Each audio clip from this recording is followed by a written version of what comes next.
Hello, HCA. Welcome to our Hanging with the Headmaster podcast. This is our show designed to give you some insider information on what's happening at HCA and what makes our school so great, the people that are involved and the things that we're doing. I'm here today with Allan Williams. Allan is our chairman of our board of directors, and just so glad to be able to work with him. It's been a pleasure to be under his guidance and leadership over the last couple of years. Allan, welcome. Thank you to the show. Glad to be here.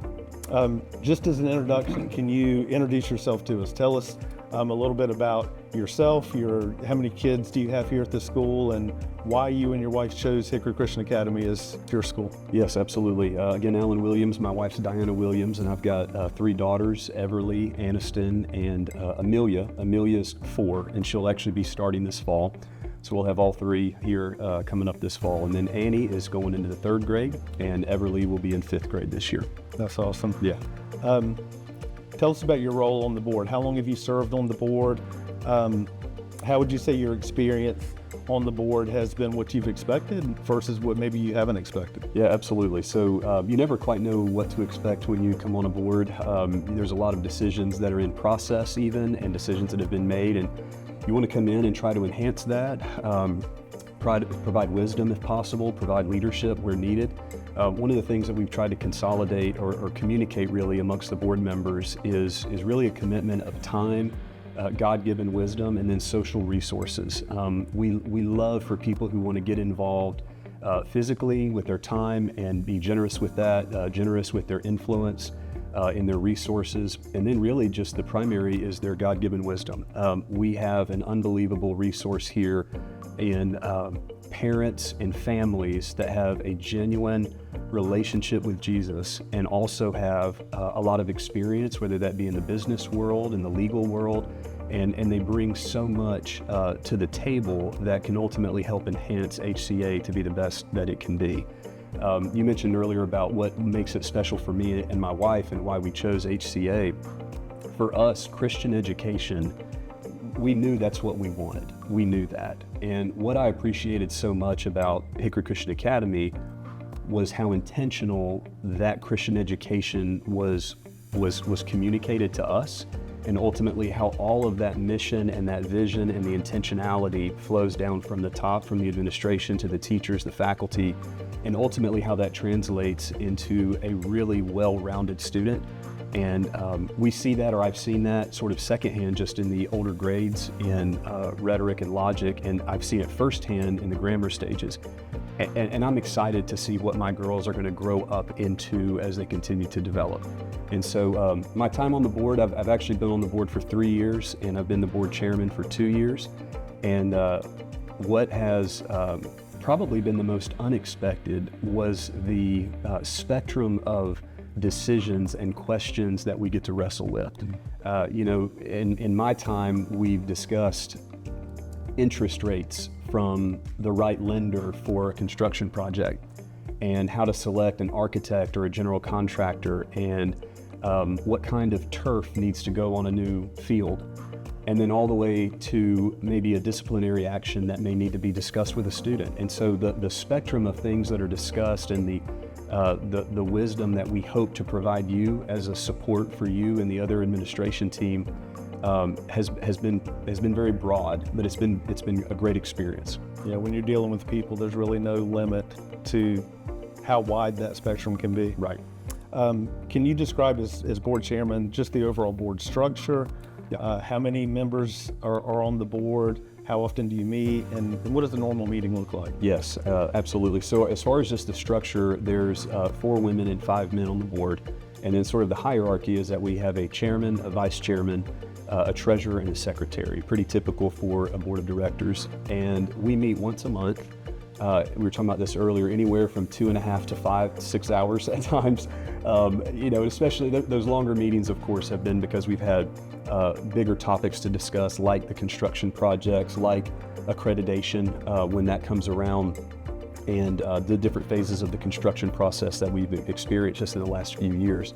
But one thing I think it's unique, and it's something that you had laid the groundwork for previous boards, is we actually begin a board meeting with a meal that's provided by a board member.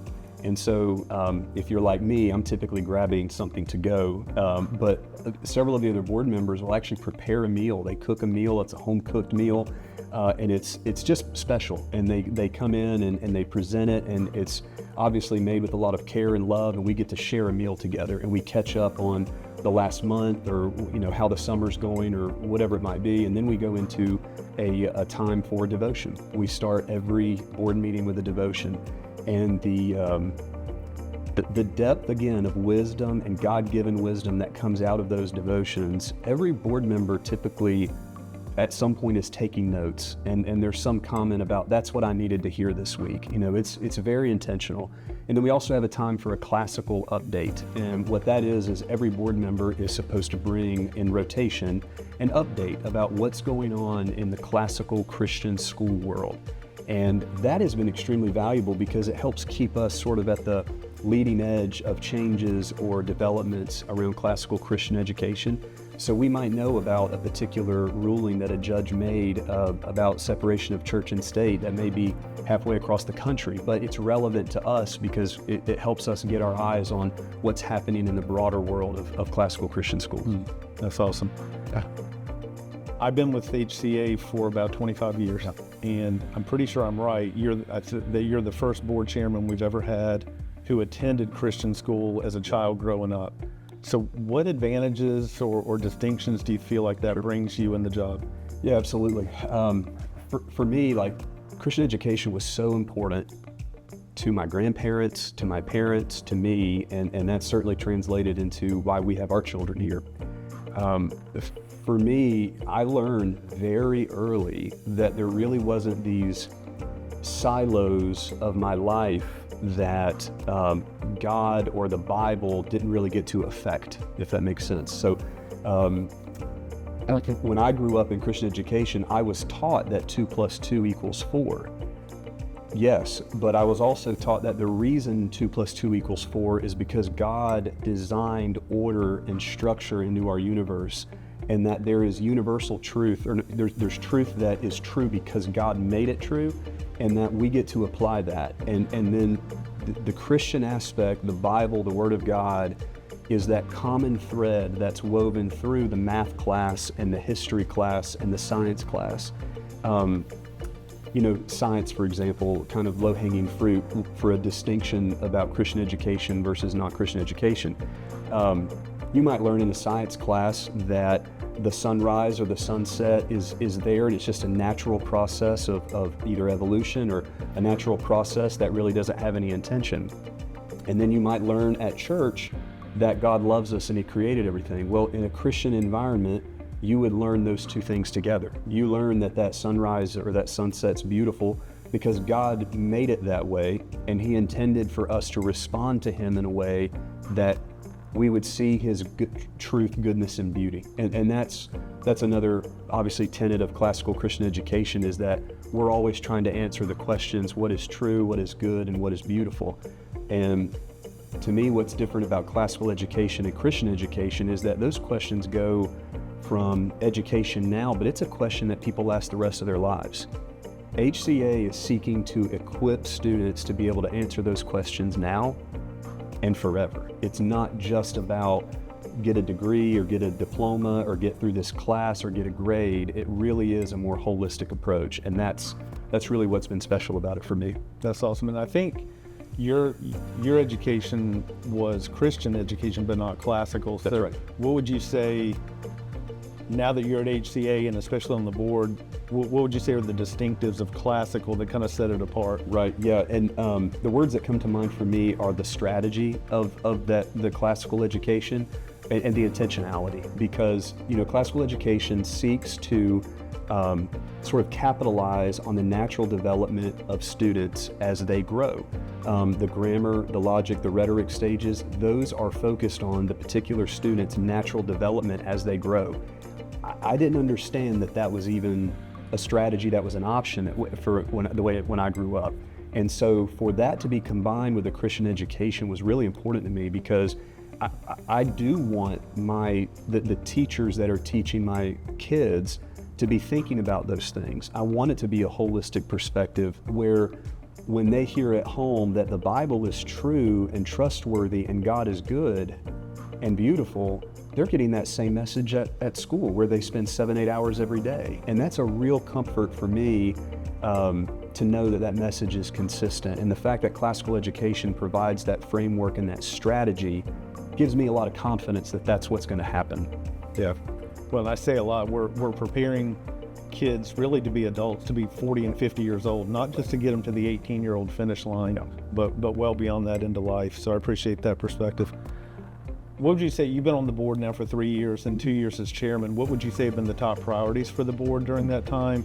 And maybe what are some of the goals for this coming school year? Absolutely. So the priorities for the last 3 years or so have been extensive. You know, we've gone through a real estate purchase. When I first came on, you guys were right in the middle of that for acquiring the new high school and then developing the changes for that, the construction piece, the soccer field, the parking lot being refinished.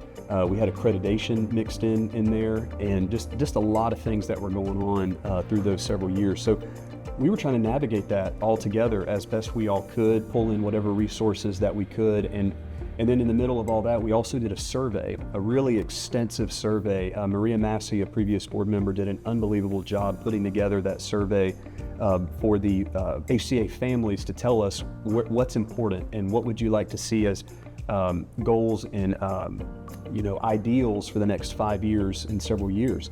And out of that, we got some great content, for the lack of a better word, or some great direction for what we needed to do next. You know, it was focused on homework, it was focused on security, it was focused on middle school leadership, and also athletics. And I get the distinct feeling that message was well received by our board, and as we have developed the 5-year plan, which is part of our accreditation process, that is very clear, very evident in our 5-year plan, what we heard from that survey. So really those things from the survey, the 5-year plan, and those things moving forward are really our focus. And, you know, even sort of real time, you know, we had our first board meeting with this new board last night, and we had just a breath of fresh air from perspective and passion and excitement about athletics and about just how we can reach our potential at Hickory Christian Academy and have the impact that we want to have in the local community. And that was special. It was exciting, and I think the best is yet to come. Allan, as chairman of the board, we're getting close to a new school year. We've got over 350 families within the school, nearly 530 students. What would be your message as chairman of the board to the people of Hickory Christian Academy, just about who we are, our mission and vision, and where we're going? Yeah, absolutely. So I think it's important to probably clarify what's not going to change, and that is the focus on developing children today to be God's leaders tomorrow.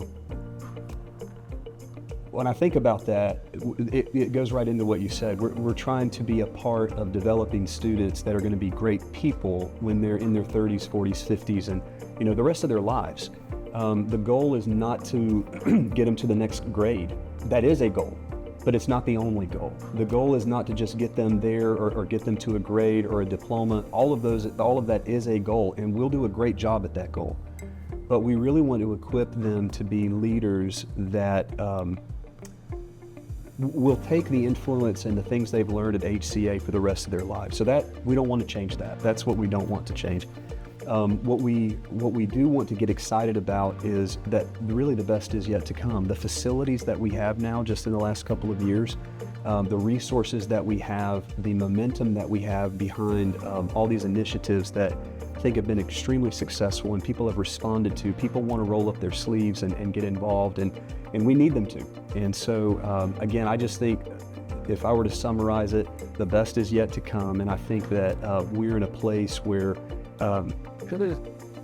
we're ready to kind of go to the next level, but really what it is how God is leading us to that next level. It's not about what we think we can get done. It's about how is God going to allow us to partner with Him with what He already is doing in the community, and how HCA can play a part in that. So, and that's ever changing. That's our part to discern and try to get on board with that. Thank you. I appreciate your time. Absolutely. Thank you for having me. You It's been a pleasure working with you. You're a man of integrity and biblical faith, and lead your family well, and you're a great example for our school. So thanks for your leadership and all that you do. You put in a lot of time above and beyond, and I appreciate that. Thank you, Tracy.